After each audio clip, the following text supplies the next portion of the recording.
There are two types of people in the world: those who restore classic cars and those who just don't get it. Unfortunately for me, Karen Weathers fell firmly into the second category, and she lived directly across the street. It was a perfect Saturday morning in May when our paths first collided. I was leaning under the hood of my 1972 Dodge Challenger, the pride and joy that had kept me sane through my divorce. The car was a work in progress. Progress being a generous term for what was essentially a 48-year-old heap of American metal that occasionally made promising engine noises when coaxed. I was deep in concentration, trying to seat a new carburetor gasket, when a deliberate throat clearing interrupted my focus. I straightened up too quickly, banging my head on the hood. "Son of a—" I bit back the rest of the sentence as I turned to find an unfamiliar woman standing at the edge of my driveway. She was about my age, late 30s, with an aggressively maintained blonde bob and designer sunglasses perched on her head like a crown. Her arms were crossed over a polo shirt that matched her white Tesla parked across the street. Everything about her was pristine, which made me suddenly aware of my oil-stained jeans and the 3-day beard I'd been too busy to shave. "Excuse me," she said, her voice carrying the forced pleasantness of someone about to be anything but pleasant. "But how much longer is that going to be sitting in plain view of the entire neighborhood?" The way she said "that" made it clear my cherished project car might as well have been a decomposing whale. I wiped my hands on a shop rag and gave her my friendliest customer service smile, the one I reserved for difficult clients at the IT consulting firm where I worked. "Well, considering it's taken me 3 years to get this far, probably another 2, give or take." I patted the fender affectionately. "Unless you're offering to help, I could use an extra set of hands changing this carburetor." She didn't smile back. "I'm Karen Weathers. I moved into 1422 3 weeks ago." She gestured across the street to the Tudor-style home that had recently sold for what the neighborhood gossip mill reported was significantly above asking price. "Mike Donovan," I replied. "Welcome to Pinewood Hills." "Mr. Donovan, I'm the new president of the Homeowners Association, and I've already received several complaints about your—" She paused again, searching for a diplomatic term. "Automotive situation." "Complaints from who?" I looked around at the quiet street where my neighbors had coexisted peacefully with my Challenger for years without issue. "That's confidential HOA business," she said, reaching into a sleek leather portfolio. "But as president, it's my responsibility to address aesthetic issues that affect our community standards." She handed me a yellow paper that was clearly a prepared form with my address and name already filled in. It cited community aesthetic standards and informed me that project vehicles must be kept in garages or behind appropriate screening. "My garage is full of parts and tools," I explained, gesturing toward the 2-car garage that hadn't seen an actual car inside it since I'd bought the Challenger. "That's why I work in the driveway." "Then perhaps you should prioritize community standards over hobby indulgence," she suggested, her tone making it clear this wasn't actually a suggestion. "Or consider selling to someone with appropriate facilities." I stared at her, genuinely baffled. "You want me to get rid of my car because you don't like looking at it?" "I want you to comply with standards that maintain our property values," she responded, gesturing to her Tesla. "Some of us have made significant investments in this neighborhood." As she walked away, she tossed over her shoulder, "You have 30 days to address the situation before fines begin accruing." I stared at the notice, then at my half-restored car, then across the street at Karen's pristine lawn with its "Property of the Month" sign that I hadn't noticed before. Something in me, probably the part still raw from signing divorce papers 6 months earlier, simply snapped. Not in a rage way, but in a challenge-accepted way. If she doesn't want to see my car, I muttered to myself, then maybe she shouldn't be able to see anything at all. She said what? Hank Garcia, my next-door neighbor of 10 years, leaned over our shared fence later that afternoon. Hank was a retired construction foreman with silver hair, permanently tanned skin, and an opinion on everything, especially if it involved neighborhood drama or proper concrete mixing techniques. Said I need to garage it or screen it. I handed him the notice, which he read with increasing indignation. Screen it, huh? He handed the paper back. What are you thinking, privacy fence? HOA only allows 4-foot fences in front yards, I said, having already checked. Not high enough to block the view from her second-story windows. Hank rubbed his chin thoughtfully. What about landscaping? Big shrubs? Take too long to grow? I was already pacing, measuring the front yard with my eyes. I need something immediate, something... I struggled to find the right word. Petty? Hank suggested with a grin. I prefer effective, I replied, but couldn't help smiling back. Something that follows the letter of the law while completely violating its spirit. Son, that's the definition of construction work. Hank's eyes twinkled. Come over for a beer. I still have my copy of the full HOA covenant from when I fought them over my satellite dish in 08. We'll find you a loophole. 3 hours and 4 beers later, we had our answer, buried in Section 5.3 of the HOA regulations. Decorative masonry features were permitted along property lines, provided they were at least 5 feet from the sidewalk, didn't exceed 6 feet in height, and didn't obstruct traffic visibility. There's nothing in here defining decorative, I noted, flipping through the pages again. That, Hank said with the satisfaction of someone who had navigated construction codes for 4 decades, is the beautiful part. It's completely subjective. Finding a contractor willing to indulge what was clearly architectural pettiness proved challenging. The first 2 listened to my plans, exchanged glances with their crews, and suddenly remembered urgent commitments elsewhere. The third contractor was Lou Martinelli, a brick mason with forearms like ham hocks, and a no-nonsense attitude that softened considerably when I explained the situation. Lady across the street giving you trouble, huh? Lou squinted across at Karen's house. Yeah, she already tried to tow my truck for being commercial equipment on a residential street, while I was working at the Anderson place.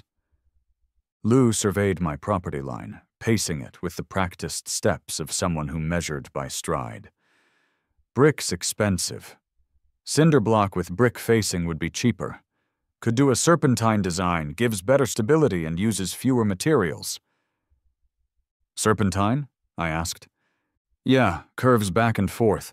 Looks fancy, costs less, and really... He paused, looking straight at Karen's front window, where curtains hastily closed. Really makes a statement. I hired Lou on the spot, shaking his calloused hand to seal the deal. How soon can you start?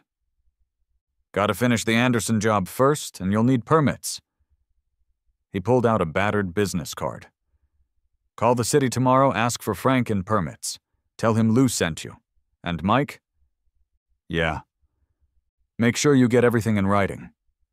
His weathered face cracked into a smile. I've got a feeling your neighbor knows her way around a complaint form. The permitting process was a special kind of hell that involved taking a day off work to navigate the labyrinth of Chicago's city planning office. I was shuttled between 5 different desks, each requiring a different form, each staffed by someone who seemed surprised I'd been sent to them. Let me get this straight, said the final official, a balding man with suspenders and decades of bureaucratic weariness etched into his face. You want to build a 6-foot decorative serpentine brick wall along your front property line? Yes, I replied. It's a privacy feature and a windbreak for my roses. You growing roses? I will be, behind the wall. He stared at me for a long moment, then stamped the form with surprising force. Weird hobby, but it's within code.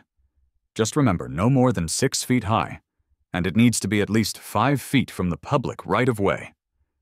As I turned to leave, he called after me, "And use good mortar, nothing worse than a shoddy wall."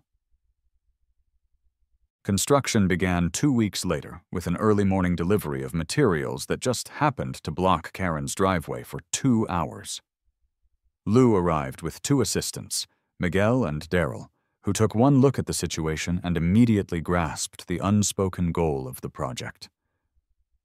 "We usually don't do revenge walls," Miguel said with a straight face as he unloaded bags of concrete.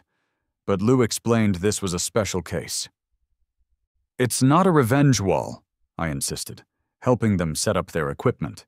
"It's a privacy feature for my car restoration project."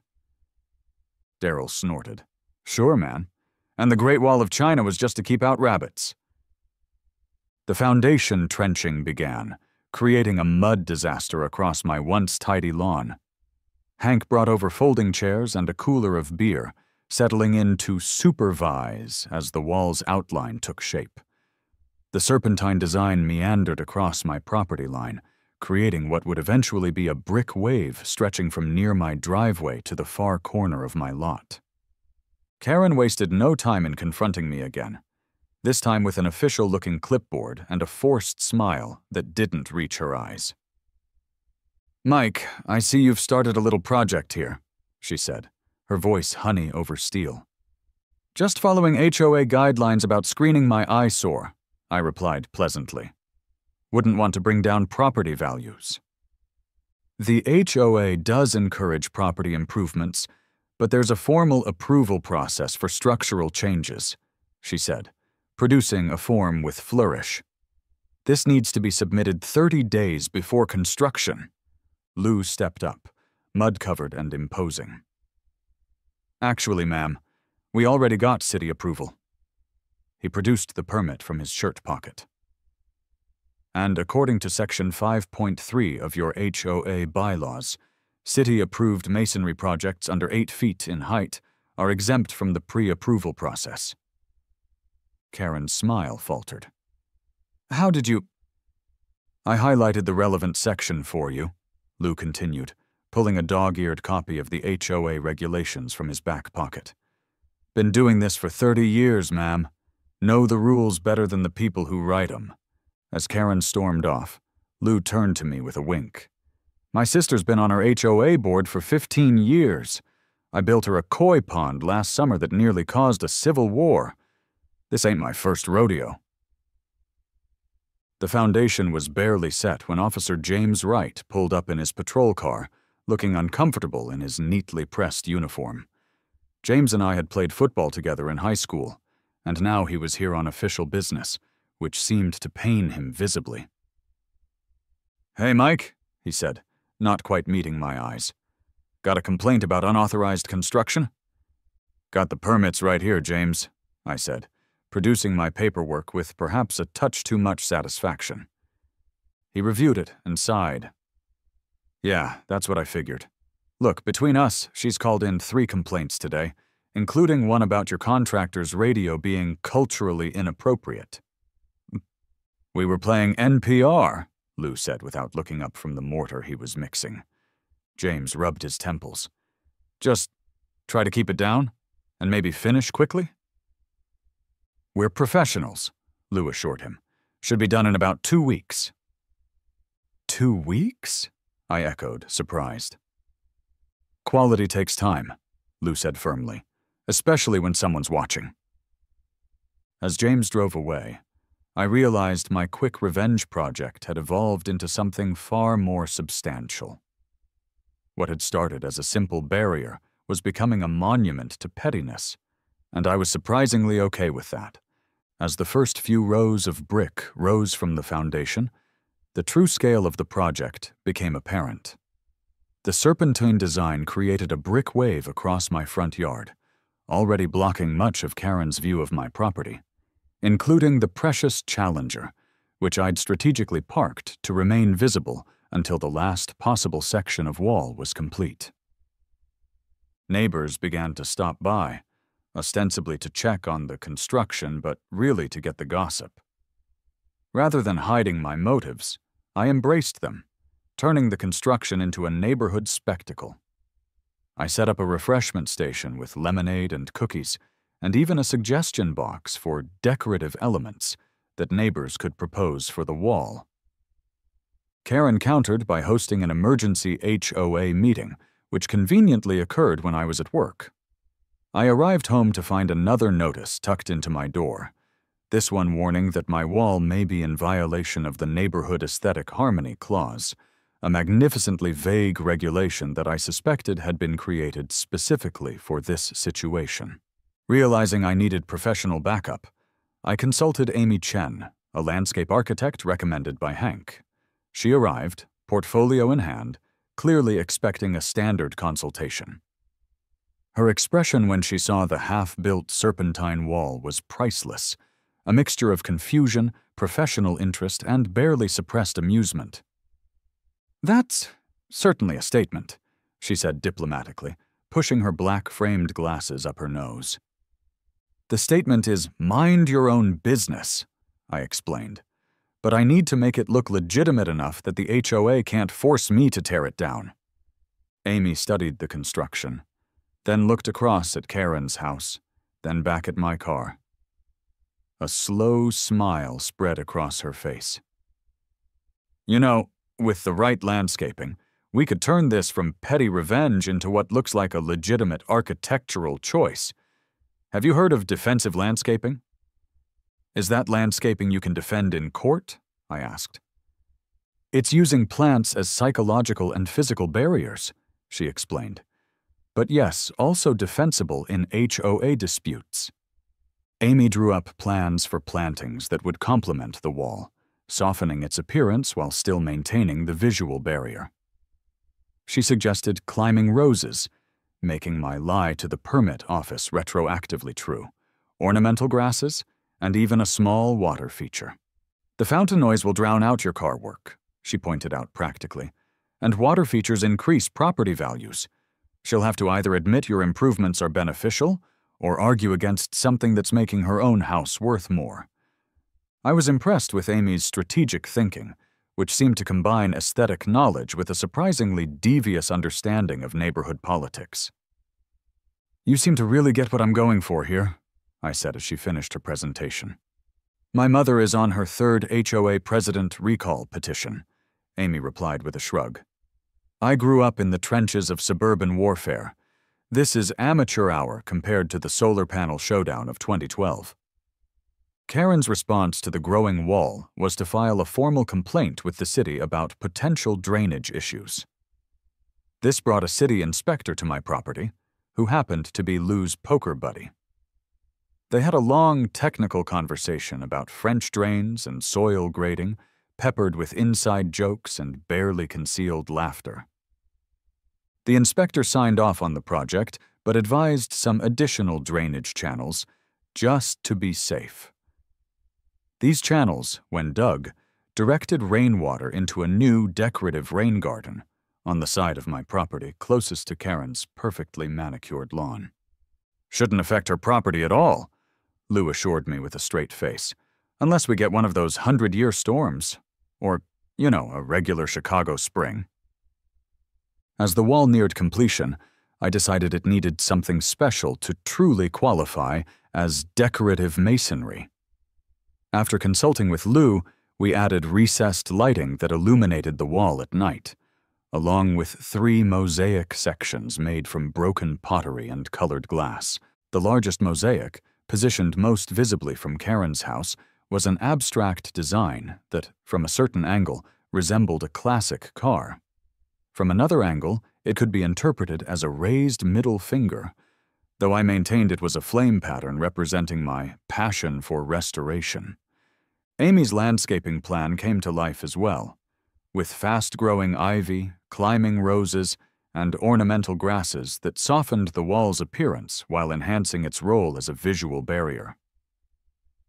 "It's actually quite beautiful," said Mrs. Rivera from down the street, as she examined the wall during my impromptu unveiling party. I was skeptical when I heard what you were doing, but this adds character to the neighborhood. Officer Wright returned during the party, this time because Karen had reported it as a public nuisance. He arrived with his partner, Officer Diaz, who immediately began taking pictures of the wall. "For the report," she insisted when James gave her a questioning look. "And also because my husband wants to do something similar. This is amazing work." James pulled me aside. "Look, she's now filed 7 complaints in 2 weeks. I have to respond to them, but my sergeant is getting annoyed. Could you maybe, I don't know, talk to her? Find some compromise?" "I built a decorative wall within code to screen my project car, just like she asked," I replied innocently. "What more does she want?" "She wants the wall gone more than she wants your car gone now," James admitted. "Says it's aggressive architecture." "Is that even a thing?" "Apparently in her law school it was." He sighed. "Just consider a peace offering for my sanity?" Taking Amy's advice about increasing property values, I added a final feature to the wall. A small lending library, a weatherproof box where neighbors could exchange books. I stocked it with community gardening guides, classic car restoration manuals, and, prominently displayed, how to resolve neighborhood disputes amicably. The lending library became unexpectedly popular, with neighbors stopping by regularly to exchange books and chat. My front yard transformed into a strange sort of community gathering spot, with people admiring the wall, discussing the growing collection of plants, and inevitably catching glimpses of my continuing work on the Challenger, which was now mostly hidden from Karen's view, but visible to anyone actually on my property. The next HOA meeting became the stage for the final confrontation. Karen had placed improper architectural modifications on the agenda, and I came prepared with a comprehensive presentation about my property improvements. Amy accompanied me for professional support, while Lou attended as a concerned local business owner. The meeting was held in the community center, a blandly inoffensive building with uncomfortable folding chairs and fluorescent lighting that made everyone look slightly jaundiced. About 20 neighbors attended, which Karen announced was a record turnout, her tone suggesting this proved the severity of the situation. Karen presented her case against my wall with slideshow precision, citing aggressive design choices, obstruction of community openness, and retaliatory architecture. She insisted that while project vehicles should be screened, the method I chose was deliberately provocative and community dividing.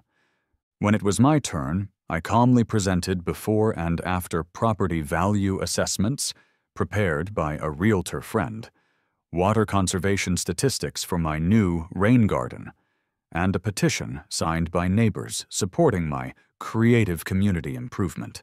"The fact is," I concluded, "every element of this project complies with both HOA and city regulations. I've created a pollinator-friendly native plant habitat, improved water management on my property, established a community book exchange, and yes, screened my project car from view, which was the original complaint." The HOA board voted 4, 1 against Karen's motion to force removal of the wall, with Karen herself casting the only vote in favor. Her face flushed with anger and embarrassment as the meeting moved on to other business. A week after the HOA meeting, I was surprised to find Karen approaching my front yard, not with a clipboard or complaint, but carrying a small plant.